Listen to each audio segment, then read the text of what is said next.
Isa na siguro ito sa pinakamagandang bakas na pwede nating iwan sa lahat ng mga campsite na bibisitahin natin. Kahit sa magdamag lang na pananatili natin dito, muling manumbalik ang sigla natin na harapin ang hamon ng buhay. Salamat sa mga halaman, sa mga kabundukan,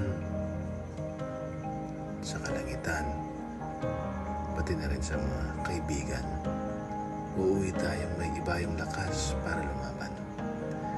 Kung magawi man kayo sa RDC Nature Farm and Campsite, sana pasyalan nyo si Marga, ang ating unang mangga, para mandiligan man or malinisan man lang ang paligid niya. Ito si Marga, ang ating unang mangga.